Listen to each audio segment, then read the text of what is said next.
Today in this video, I bring you one of the most significant events in recent history. America is reeling from a shocking development, and this situation is only escalating it. Approximately 45,000 International Longshoremen's Association dock workers went on strike today. According to reports, the ILA is demanding a substantial wage increase, which is reported to be about 77% over 6 years, and stricter controls or bans on automation in port operations. This automation, which includes cranes and containers moving technologies, is at the heart of the dispute, with workers fearing job losses. In other words, they are afraid that they may lose their jobs to AI and want to prevent this from happening by striking in hopes of receiving better pay and guaranteeing it. As AI robots continue to replace human jobs, the ILA's decision to strike against this trend is a bold move. However, the ripple effects of today's post-strike will be felt across the East and Gulf Coast, disrupting the flow of goods into the country and affecting all Americans. These people today don't know what a strike is. Right. When my men hit the streets, from Maine to Texas, every single port will lock down. You know what's gonna happen? I'll tell you. First week, be all over the news every night, boom, boom. Second week, guys who sell cars can't sell cars because the cars ain't coming in off the ships. They get laid off. Third week, malls start closing down. They can't get the goods from China. They can't sell clothes. They can't do this. Everything in the United States comes on a ship. They go out of business. Construction workers get laid off because the materials aren't coming in.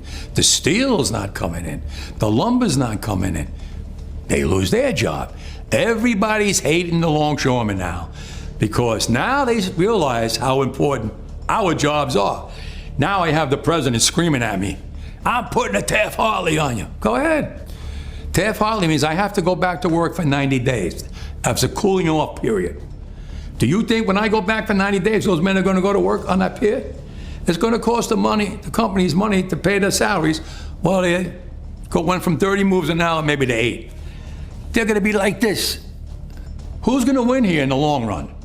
You're better off sitting down and let's get a contract and let's move on with this world. And in today's world, I'll cripple you. I will cripple you, and you have no idea what that means. Nobody does.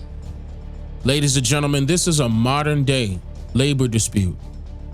If you have been watching my previous videos, I covered how and why the Civil War started in America. They lied to you and said it was over the abolishment of slavery, when it was merely over a labor dispute, similar to today's event, in which people have no idea when this strike or dispute will be settled. Let's hope this part of history does not repeat itself, because most Americans are not ready to face the consequences of a corrupt government's actions. This means that more than furniture will need to be moved around to redecorate the place for greater amusement.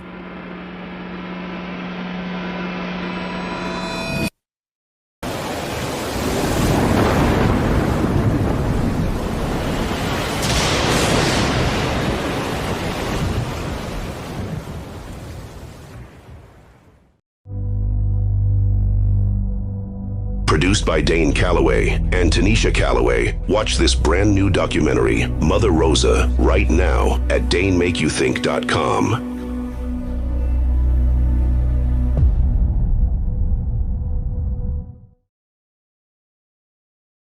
This strike could lead to significant disruptions in the supply chain, potentially causing delays and price increases for a wide range of goods, from automobiles, automotive parts, clothing, and electronics, to food items like coffee, fruits, and even holiday goods, because that's coming up. In my opinion, I understand and agree that they should strike. I just believe that this was not a good time to strike when we have millions of innocent Americans in need of assistance. Many people in the South are not worried about holiday goods, but they definitely need assistance recovering from the hurricane. With the uncertainty of how long this strike could last, it could significantly impact Southerners' ability to receive the help they need. Keep in mind, the majority of the goods are coming off of the ships and going to the trucks. If the trucks have nothing to load, the truckers don't get paid. Jeff Flock outside the port of Newark, New Jersey. How's this affecting the truckers? How's it affecting them? It is crazy for the truckers right now, Stuart. If I can step off here, maybe you see, this is a line of trucks, and I don't know if Scott's able to spin around. This is into the port of Newark, and there are multiple ports in there, backed up, trying to get in. This one truck there has got, obviously, trying to get a load. They're trying to get everything out of the ports as quickly as they can. And a lot of these truckers, I'll tell you, if this strike comes off, and it certainly looks like it will, they're not going to be working. If there's a Gene LaFortune has been driving at this port for 40 years? Yes, sir. 40 years. If you don't work, if this shuts down tomorrow, what happens to you? I don't get paid because I get paid daily.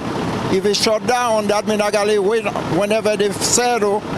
Then whenever they start moving, that's the time I'm... Because you get paid only by the load, right? Yeah, by the load, yes. He drives for IMC Logistics, Stuart, one of the biggest intermodal freight companies in the country. And again, everybody's trying to get into the port and get stuff out as quickly as they can. We've got a picture from their terminal, IMC Logistics terminal, not far from here. That is littered with these, trailers. They've tried to get everything out of the port as quickly as they can so that nothing is trapped in there. Because if this strike goes on for weeks, basically anything that's still inside the port is not going anywhere until that strike is over. One piece of breaking news here, and this is unconfirmed, but we've been told by multiple sources now that one of the ports, and maybe Scott gives us a spin around one more time to look toward the port, one of the ports has already been shut down. That is because the workers have said, you know what, this strike is happening, we got to be back at midnight for the picket, and it's been shut down. So that's unconfirmed, but that's what we believe here. Multiple ports in the ports of New York and New Jersey. It's a mess out here, but you might have expected that, and the mess is maybe only more to come, depending on how this plays out. Some reports claim that losses could reach up to $4.5 billion with a B daily if the strike continues. So prices of goods will increase again over time. It's already increased, but it will happen again. That is a problem, especially for the Southerners trying to be rescued and then recover from the hurricane that occurred over this past weekend. Also, this was not a blindsided port strike. So some businesses shifted their shipments to West Coast ports, or some just prepared for extended supply chain disruptions by ordering more than normal to be shipped throughout this past September. Over the weekend, the past Secretary of Labor Julie Su has been terrific. She's knocking down doors. She's trying to stop this. She's trying to get us to a media where we can have a fair negotiations. It's the companies that don't want to. They don't want to sit here and be fair. So that's why we're out here fighting for our livelihood. What more from the automation do you want? What more protections could there be? What more? Yeah, they have language in there now. Not strong enough, because what happens is they come in with new technology. We just caught them in Mobile, Alabama, called AutoGate, and that means the trucks are coming in and they're already checked in somewhere else and not using the checkers in the ILA. Circumventing the contract. They don't care. They don't care. It's not fair. And if we don't put our foot down now, they would like to run over us, and we're not going to allow that. You are going to grind the economy to a halt here on the East Coast and the Gulf Coast. No, not us. They are. Don't spin it now because you're Fox News. They're going to drive it. But are you worried? They're going to drive it. Are you worried that this strike... They have the capital to settle this thing. Are you worried that this strike is going to hurt the everyday American, the farmers that need to reach the export market? They're telling me that they're going to hurt through all of this. Now you start to realize who the longshoremen are, right? Nobody cares. People never gave a about us until now, when they finally realized that the chain is being broke now. Cars won't come in. Food won't come in. Clothing won't come in. You know how many people depend on our jobs? Half the world. And it's time for them and time for Washington to put so much pressure on them to take care of us, because we took care of them and we're here 135 years and brought them where they are today, and they don't want to share. Fox Business' Lydia Hu joins us now from the port of Newark in New Jersey. And I've been following you. We have been, as you've done this story for us. And now the rubber has met the road. And he feels like he's dug in and feels like he's in a strong position. Is he in as strong a position as he thinks or appears to seem to be? You know, he certainly feels like he's in a strong position, and he's probably looking around at other unions and the wage gains and the record contracts that they have notched in recent years. I mean, just last year, the West Coast port workers got a new contract with a 32% wage hike over 4 years. So now Mr. Daggett, the president, is looking at that and saying, we want that and better. Just yesterday, Dana, Mr. Daggett rejected port management's offer of a 50% wage hike over 8 years, just to give you an idea of where they stand right now. Kamala Harris is the current vice president, and she's not doing anything about it. Joe Biden is the current president, and he does have the ability to use the Taft-Hartley Act, which orders workers to return to work by force. But he says that he would not intervene. Mr. President, would you intervene in the dock workers' strike if they go on strike on Tuesday? No. Why not? Because it's collective bargaining. I don't believe in Taft-Hartley. Joining me now, American Trucking Association's president and CEO, Chris Spear. Chris, good morning to you. Give us your assessment of where we are right now. It seems that the negotiations are at a standstill. They are, Cheryl. Thanks for having me on. Listen, we're less than 18 hours out, and this president's saying it's collective bargaining. Well, that's true if they've actually been to the table. They haven't met since June. I mean, where is the leadership here? We've got Southeast United States, half of North Carolina, parts of Georgia, Southern Virginia that are underwater or under mud digging out. These people need help. And now we're going to shut down 36 ports, all the commerce going in and out of this eastern half of the country. 46% of all agriculture is exported out of our East Coast ports. This is not the time for a strike. This administration needs to get these parties to the table and get a deal. They're derelict. They're not anywhere near this negotiation. So this needs to get called out. Let's talk about your association. You're moving over 72% of the nation's freight by tonnage. You're saying 46% of containerized agricultural exports departs, again, you just mentioned that, from these East Coast ports. So let's talk about the kinds of foods that are and the products that are in those containers. You mentioned the number, but give me some specific examples, because as you're saying, these are crucial supplies that need to go to these eastern states. Well, absolutely. Let's start with farmers. Let's start with agriculture. The things that are going to perish first are fruit, produce. You know, we've got meat, poultry. We've got everything from soybeans to cotton. All these things in the first week are going to be the products that are going to show up on the shelves first. As you go second week, third week, fourth week out, you're looking at things that are going to show up on the shelves at Christmas time. So this is not, you know, the sequence you want going into an election.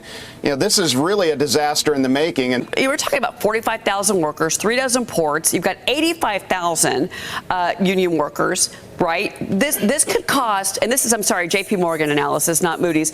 This could cost $5 billion per day. We could be losing $4.5 to $7.5 billion in GDP per week. And then Chris mentioning, obviously, these states have now been hit by a natural disaster, and they're going to be cut off from these supplies. Yeah, and Cheryl, you know, look, this is going to happen right as the holiday shopping season is going to be kicking into gear, which is totally frustrating. And what I've heard is that even a 2-week strike can actually disrupt supply chains into 2025, next year. So, look, I mean, I understand when people want more money. Everybody wants to make more money. Everybody wants to improve their standard of living. I don't know if 77% is reasonable, but the fact that they want to eliminate all automation, that's the thing that's really most disturbing to me from an economic standpoint, Cheryl, because, you know, we need, when you look at AI and automation, That's what's going to drive productivity. That's what's going to drive efficiency and economic growth into the future. We need to embrace automation, not shun it. Otherwise, our adversaries are going to pass us up economically. And also, Liz Peek, Benchmark Capital's Bill Gurley telling Fox Business that basically the federal government has got to step in. And he says outlawing the effective use of technology will unquestionably doom our nation. We will become globally uncompetitive. Yeah, this is a tremendous blow to the productivity of our entire infrastructure, Cheryl, if President Biden doesn't step in. And viewers should know that he has the right to do that. The Taft-Hartley law allows him to call for an 80-day cooling off period, and that is what he's basically saying he won't do, even though, as your guest pointed out, 3 months of no negotiation.